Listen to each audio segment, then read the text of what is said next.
One, come all. Man, when I tell you, you guys already know out there what it is. First of all, Willie Epting Jr., Shake Back Show OT, Shake Back Media Group, man, powered by the BGC Sports Network. And if you know if I'm coming to you like this, you know that this is a special production. A young man that I have in the background or in backstage or on backstage or whatever you want to call it. He's in the dugout. He's in the locker room warming up. He's shots up behind the scenes. And I'm going to bring him in here in just a second. He is a high flyer. He is a slam dunk champion. He is a league MVP down in Australia. He is a client of my homies out of the road, Monroe, Louisiana, Team Up Sports Consulting LLC, Brian Lowe, Perry Bowler III, Jay Mott, all you guys out there, man, appreciate the plug. And we are talking about none other than, well, you know what? Before I do that, thank you guys out there for checking us out on Facebook Live as YouTube and Instagram. So before we get that, man, you already know what it is. We got to do this.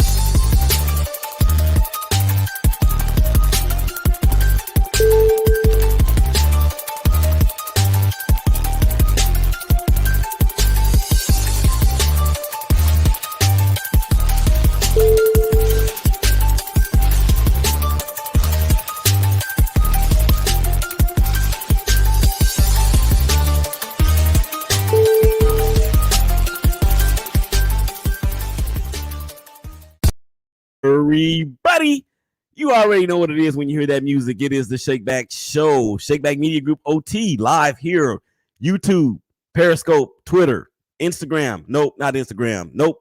It is also on YouTube Live, Facebook Live. Thank you guys for checking us out. Okay, so the introduction that was made, now I'm going to bring him onto the stage. And he is a high-flying dunking machine. Not only can he just dunk, but he's very entertaining as well. I'm going to bring him to the stage. Welcome. Shian Bradshaw. Shian, what's going on, brother? What's up, man? How y'all doing?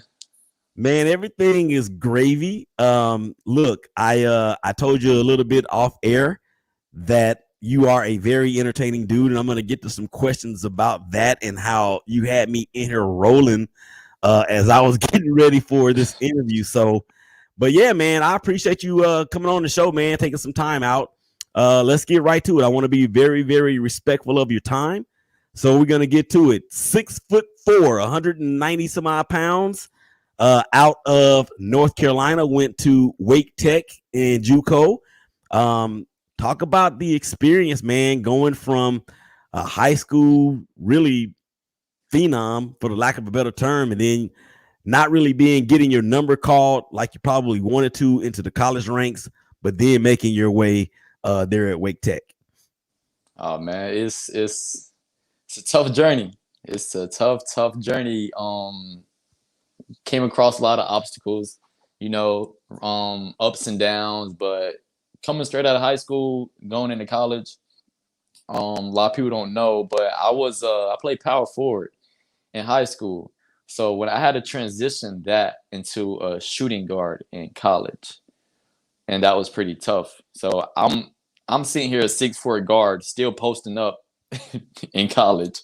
So I had to transition my whole game in college, and which I did that on my own. So now I'm an official shooting guard, but in high school I was a power forward. But when I was at Wake Tech, I had ran into one of the biggest obstacles of my life, my career. I broke my foot at the end of my freshman year, just broke it. But my freshman year, we did go to the Final Four in Illinois. We flew to the Final Four at JUCO 2000 and I think it was like 13 to 14. But after that, I broke my foot. Coach didn't want me no more. You know how that business go. And he wanted me to red shirt. I didn't really know what a red shirt was back then. I'm like, what? Right. So what I did was like my whole life just went downhill.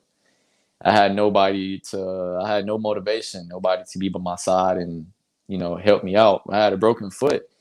And so what I did was sorry to say, but I kind of did give up. You know what I'm saying? I was at the lowest of my career. But Started playing semi-pro basketball. And when I was doing that, people kept asking me all the time, "Hey man, what's next? Like, what you doing next? What you doing next?" And I started realizing I got people behind me that's still wondering, that's still interested. I still got eyes on me. And so I just got tired of people asking me them questions, and I realized I got some work to do. I can't quit. If I quit on myself, I'm quitting on everybody else. So yeah, I got back into the game and started taking it way more serious. And then after that, let me see. I forgot what date it was, but it was in, I think, September, October. No, it was during the summer where I met my agent. I flew down to Vegas. Oh man, this is crazy. All out of nowhere, I made a whole highlight tape.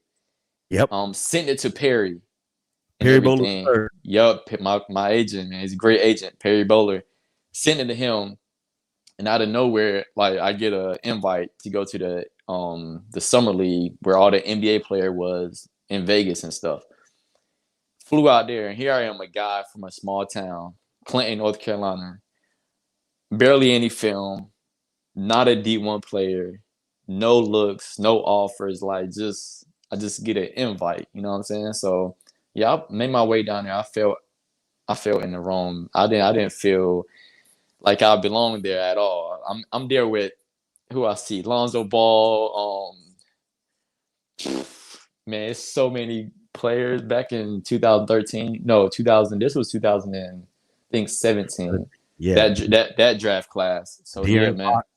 Yeah, I seen all them guys, man. I was like, man, what in the world?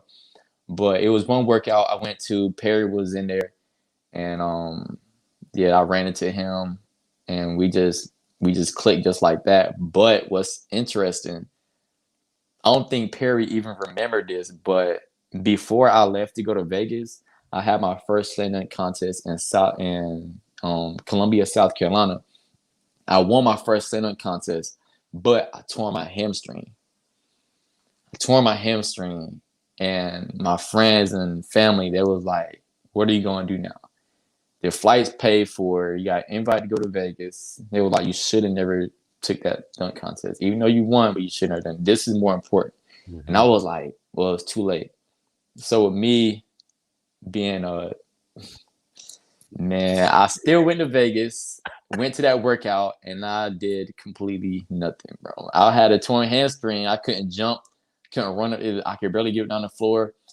So what I did was I just got in contact with the agents and the scouts around in the gym, and I seen Perry, got Perry card, took the flight back home, sat on my mama's couch, reached in my pocket, seen all the cards, and one by one I was calling each number on them cards, and then it came down to the last card, and it said Perry, and I'm like, well, I hope this one picks up. You know what I'm saying? So I called it, and there was Perry. Perry was like, "Hey man, just send me some film, blah blah, blah, and I see what I can do." And man, Perry did his job.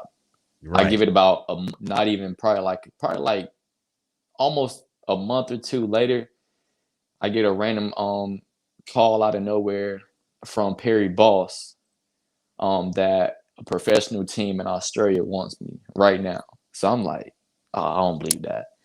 So I'm like, I don't believe that. I don't believe that at all. Me, like, I haven't played D1 basketball, and they want me right now. And he was like, yes. He said, check your email for the contract. I Right. said, what? So I'm on the phone with him, and I'm on the phone with Perry Boss, and I went to my email, boom, the contract sitting right in front of me.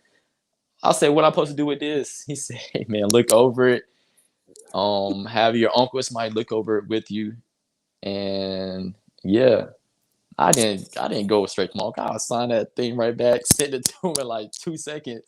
He said, did you read over it? And I said, yeah, I did. No, I didn't actually. I sent that thing right back. I was ready to go. Right. Man. So with Perry and Belo, I met those guys in Shreveport at a pro football combine. In I want to say it was April or May. And the crazy part about it is, I grew up the first part of my life in California, and then we moved to Louisiana. But the town that I lived in, Perry is all not Perry, but Brian is also from there, and he went to a high school on the other side of town, and we never met until that day at the combine. So I know how genuine those guys are. I know how they have all of their clients' best interests at heart. And when you kind of jumped ahead of me a little bit, but I'm glad you did because I was going to ask you about Australia. No, you good. You good because I was going to ask you about the Australian experience because it seemed like it was there when you really rounded yourself into shape or into form, not just as a player but as a person because of the experience being in a whole different culture. Tell the listeners and the watchers out there what that was like on that plane going all those miles away to a land where they drive on the other side of the road. I felt nervous, out of place. There was one question I kept asking myself, what, I ain't gonna curse, but what am I doing? Like, what am I doing right now? I've been flying like out the country, never been out the country before. I'm flying by myself, going to a place where I don't know anyone. So I kept asking myself on the plane, what am I doing? But it was too late. I can't tell them to turn the plane around. It's too late. I'm saying, well, here we go. You know what I'm saying? I'm sweating. You know what I'm saying? Man, every time I look out the window, all I see is water, and I'm just like, man, I never flew over water before, and I'm like, bro. And on the plane, you got the little TV in front of you, and it shows where the plane is at, like the location. It shows where the plane's at, and we're literally in the middle of the ocean flying. And I'm like, this is crazy. So again, I was really, really nervous, man. I was nervous that I was gonna fail. Nervous that I wasn't gonna make it back home. Like I've never been out of the country before, man. So, but it was a great plane ride, great experience. That plane ride was probably about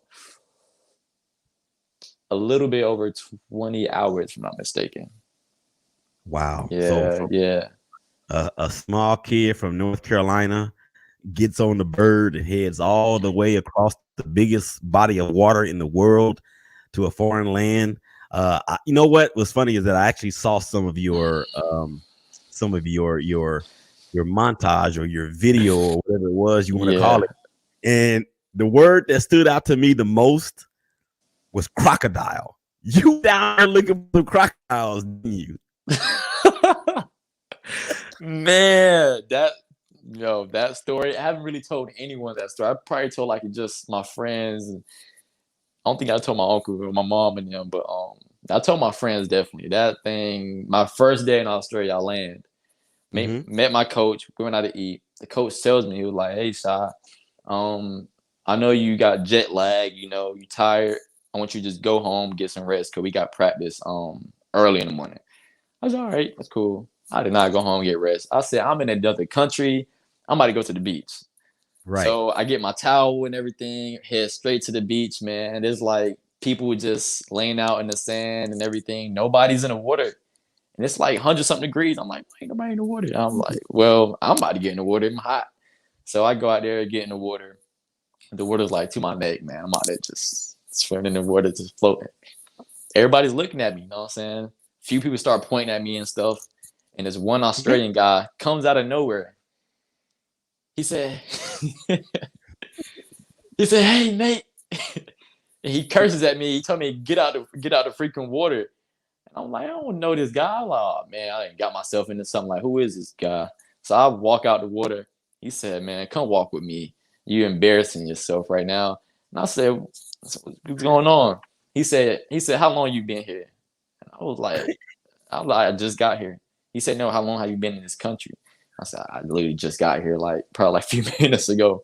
He said, he said, oh, bloody hell. Like, he was mad at me. And I was like, wow, why are you mad at it? What's going on?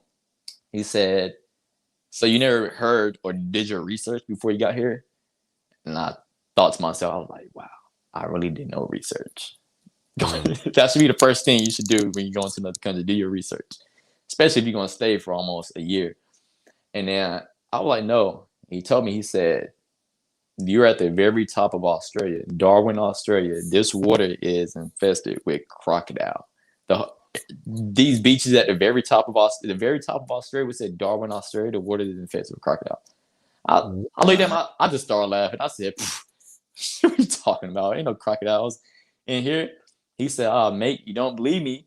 Come out here by yourself around 11 o'clock at night. I said, all right. I still didn't believe him. 11 o'clock at night hit, went straight to the beach. I'm walking on the beach with my phone light, just like shining it on the sand, shining in the water. I can't see nothing. I'm walking. I see a couple shadows laying in the sand. I thought it was people laying down. So I walked right past them, just walking. You know how just walking at the beach at night, it's pitch dark. Right. And all I have my phone light, and I'm just shining it, see some more so-called people laying down. And I'm like, man, these some long, tall people. I'm like, why are they out here? There's something like what they? Someone told me just shine the light over there. And I didn't want to be nosy. I did a quick little flash. Oh man, my whole body just froze. Everything from the top went all the way down to the bottom, man. I'm telling you, I might have peed on myself, man. I was sweating, and I felt like I was paralyzed. I couldn't move.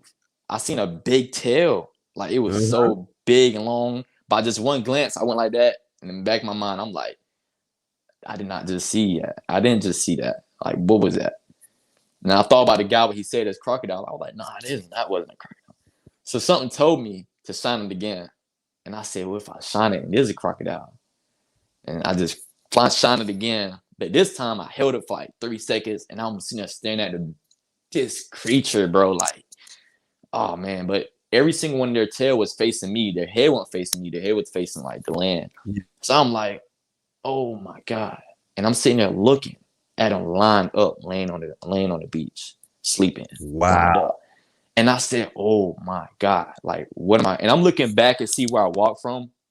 I probably walked almost, I wouldn't say a mile, but it was almost a mile. And I'm like, oh, I got to walk all the way back over there. So my ankles, feet just shaking, just something, bro. That was probably the worst time of my life right now. I had nobody to call. Right. It's just, I'm in a situation, I'm in a life or death situation right now. Because if one would have seen me, they would have probably chased me or something. They fast. I think there's saltwater crocodiles or something. I don't know. That's what I was gonna say. Is that they're in Australia. There's saltwater crocodiles, and I'm saying this because I watch a lot of National Geographic, and that's some stuff that's on my bucket list. So that's why I actually even brought up the crocodiles, because here I get to live vicariously through Shy. So I appreciate the story. Let's get to some basketball stuff, man. Let's get it.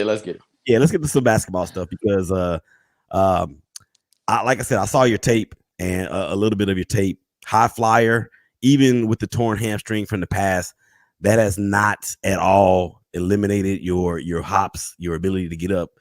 Who was that one player? And I think I already know the answer to this, but who was that one player that when you looked at that player, you said, I want to play like that? Number 8 got a tattoo right here. Mamba mentality. Mm-hmm. The Kobe tattoo, man. Like, it's Kobe. It will always be Kobe. You know what I'm saying? Like, to me, I would say I lived through Kobe. And a lot of players also say that, but I can also show that. Mm-hmm. You know what I'm saying? From morning to night. Mm-hmm. You know what I'm saying? I go to the gym about 3 times a day. Get up in the morning about 5:30, 6 o'clock in the morning. I'm in the gym. Mm-hmm. The gym here opens at 4:30. I'm in there at a good 5:30 or 6. Get out, rest, eat a banana, granola bar, whatever. Get back in the gym at like 10 or 11 o'clock. Come back home, lunchtime, drink a smoothie. Head back home, go to the gym, which I did at like 2:30. Just got out of the gym at 7. You know what I'm saying? And now I'm home. And guess what? Late at night, back in the gym again. So I go at the least, I'll probably go twice a day, but a max, sometimes it's rare, I go 4 times a day. But it's because of Kobe. Like, if it wasn't because of him, I don't know who I'll be trying to look up to. But even though he's not here right now, I'll still be watching his videos, and I got his jersey hanging up on my wall. The reason why I wore number 8 when I went to Australia was because of him. I got it on my neck. I had this necklace before he passed away, number 8. Mm-hmm. And high school and college, I always wore 24 and stuff. But yeah, Australia started off with number 8. Yeah, And for sure. ladies and gentlemen out there, he has a YouTube channel that you can go to. It is under, I believe it's Shine with Bouts, right? Is that it? Or Yeah, just sign, or you can type my Shian yeah, Bradshaw. You put my whole name in, yeah, you Shian can put Bradshaw. that's what I did. You could put it and the what I saw before as preparing for this, saw a fadeaway that was eerily reminiscent of Kobe Bean Bryant. The only thing that was majorly different was the hair. That's it. I mean, everything else was That's for like just everybody. so. Yeah. Again, you said it. People may say that, and few people can actually live it. But that is something that that's why he continues to live on. Is because of people like yourself that won't let his legacy pass away along with his body and his daughter's body. Okay, so Kobe Bryant is that guy, which I figured that it would be. I don't know if you had an opportunity to partake in this past year's NFL, or I'm sorry, NBA draft, and saw that Cade Cunningham went number 1 overall. He's a product here out of Dallas. There was a guy that went to, I believe he went to the Jazz. No, he didn't go to the Jazz. But he reminds me of Donovan Mitchell. And that was Davion Mitchell because he wears number 45, like Spider. He's small, like Spider. They have the same initials, like Spider. So when you look at what you see in the NBA right now, what do you say to yourself that says to yourself, what do I have to do to get to that level? Work, keep working, remain patient. But as I look at NBA games right now, man, I tell myself all the time, I'm gonna say I could easily be one of the top 2 athletic guards in NBA, easily, without a doubt. It's easy because I could jump out the gym, but it's not all about jumping and dunking the basketball. I can Mm-hmm. shoot it. I can shoot it. I got a nice pull up mid range. When I shoot in mid range, a lot of people just get this high off the ground. When I shoot in mid range, I actually elevate to my peak. You know what I'm saying? So it would be unblockable, and that's my hot spot, mid range. And I can also shoot. I'm a sniper from the 3 ball, so I'm Mm-hmm. also a deadly shooter as well. So yeah, I look at the NBA. I'm like, man, I belong there right now, Right. like literally. So as of right now, I'm trying to make it to the G League to have my foot in the door, and then see where that leads to. But yeah. So when it comes to that, because I mean, we all know that an NBA franchise is 12 to 15 players on a roster, and there is a business side of that. How inspiring has Perry and Brian, all those guys that team up, been for you in terms of being able to understand that you already have the work ethic, you already have the talent, but really you just need the break? Um, Man, without them, I don't even know where I'll be right now, Mm-hmm. because they always be telling me things like, "Hey, we got a Perry be like this tournament here, a tournament there," but like they always just throwing different types of things at me, man. I'm like, man, this is crazy. I appreciate Perry and Brian them so much, but shoot, speechless, bro. I'm like, man, I like asking questions that make people not talk sometimes, because yeah. sometimes we don't want that dead air. Any Let me ask you this, going back to Australia, because I saw something where you were actually training and coaching some kids down there. Um, what is it like, or I guess compare and contrast coaching kids in a whole nother country as it is in the United States? And an American person, player, or whatever, an American person, going out of country to coach foreign kids is absolutely different. It's mind blowing. It's different. It's a great, it's a great, like, it's like you a teacher. Like they just throw you out there and with the Wolves. That's how I was. Like, I thought I was just going out there to just play basketball. No, I went out there to coach 2 teams and train 2 teams. So I was like, all right, I'm not used to this, but I'll give it a try. But it's completely different. They don't really understand the way we do things over here, and they're not really focused. They're not. They look at me, the girls, and oh, your hair. Because I had to train 12-year-olds girls, and I had to train 8-year-old boys. Now, little girls like, oh, can I touch your hair? Hey, how tall are you? You know, where do you live? Where are you from? What's your name? You know what I'm saying? I like your shoes. They're not really focused on trying to really get better. They're really just focused on this American player. You know what I'm saying? They want to get to know you before they get focused on what you got to offer to them. So that's what I really like about it and stuff. But yeah, that's my I've been training right now. It's been about almost 3 years. Like ever since I went to Australia, that's when I feel like a leader. You know, Mm-hmm. coming back home, I feel like a leader, and I started inspiring even more people. Is crazy. My DMs is flooded with kids. Hey man, I want to jump higher. Hey, I want to train with you. And it's like, let's do it. Like I literally just made my flyer to be a trainer here back home. Made a flyer, just made it. I'll post it probably tomorrow or Friday and stuff. So I can't wait to post that. I know the kids gonna love it. Yeah, no doubt. And if you want to, man, you can get that a copy of that over to me, and I'll post it on our Twitter and Instagram as well here at Definitely. Shakeback Media Group. So so what's next? I mean, Louisiana. Oh man. What's next? What's next for Cheyenne What's House? next? What's next? It's crazy you ask me that because just a couple weeks ago, I didn't know what was next. You Mm-hmm. know, Perry called me, hey, how everything going? You staying in shape? You in the gym? I'm like, yeah, I'm in the gym, I tell him that all the time. And I didn't know what was next. Perry was doing what he's supposed to do, but he didn't really know what was next. We just being patient, you know what I'm saying? But that's part of being, a professional, you know what I'm saying? So what's next? Well, here in North Carolina, we got this thing called a hoop state in Right. North Carolina. Mm-hmm. So I'm partnering up with Hoop State Network, and they just built a squad, basically like the top North Carolina hoopers right now.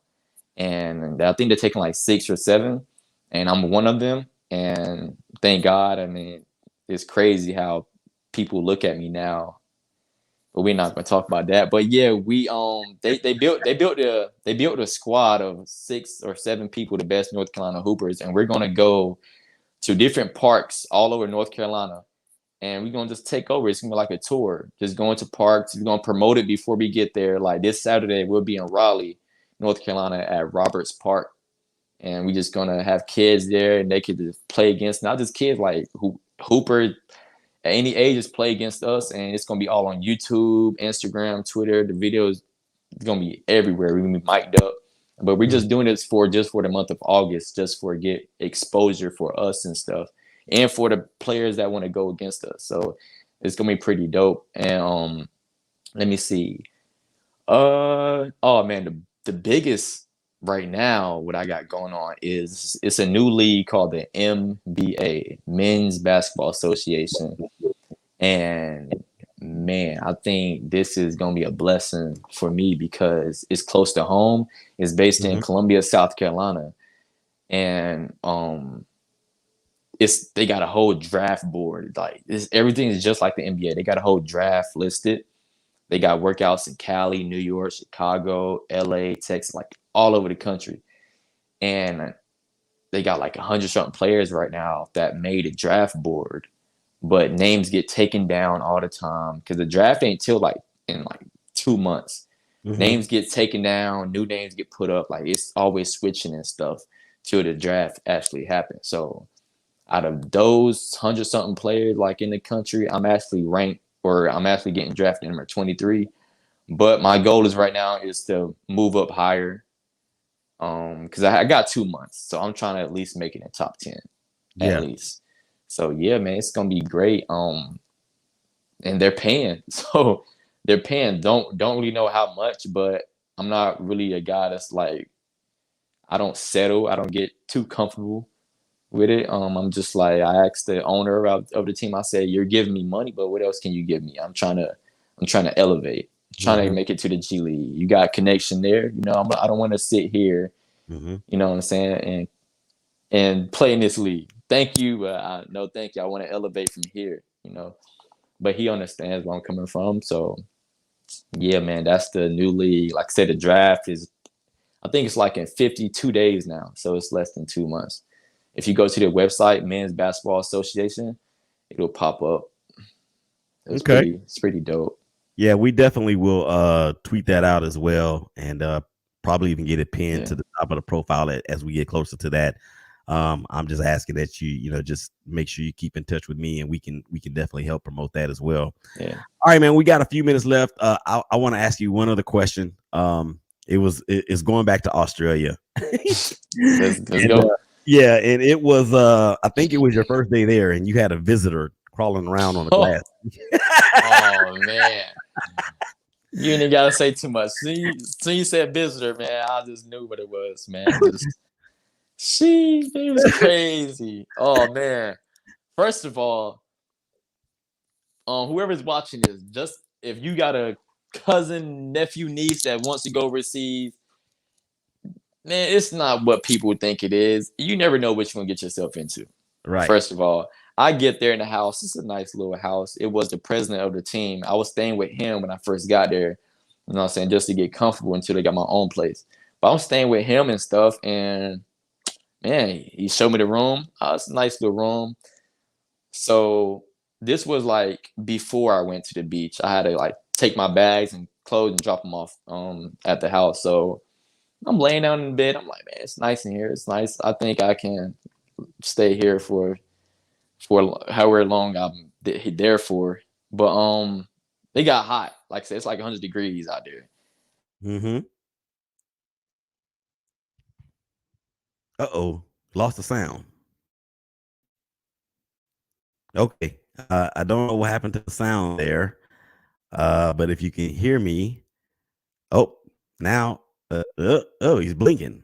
This is not a red light. There he is. Go ahead. Yeah. Sorry, my mom was calling me. My bad. Okay. Okay. Shout out to my mom. But yeah. But so yeah, I'm laying down. Like I said, it's like 100 degrees there. It don't matter if you're inside, outside. It don't matter. The AC, you know how ACs are in the summertime. You be like, is it on? And it'd be on high. You still can't feel it. So I'm like, man, let me open the window up. So I get to the window. And I open it up and I see a lizard. And I hate freaking lizards, first of all. And I'm like, I see a lizard. And I'm like, yo, you know what? I got me a little friend here, you know what I'm saying? A little visitor already meet me in my room before I even get in my room. So I'm recording him and stuff. And I think when I like went to go open the window all the way, he started crawling. I was like, oh shoot, nah, you gotta. So I closed him in between it's like they got shuttles and then they got the screen. Man, I'm sorry, but I left him in there for quite a long time. I forgot about. Yeah, man, that poor lizard, man. He didn't.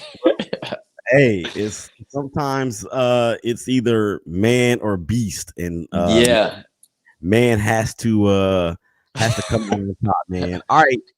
This is the portion of the show where it is, I call it the shameless plug portion of the show. That is where you give all your information, Twitter, Instagram, whatever the case may be, and any business that you may be plugged up with. You can go ahead and insert that now.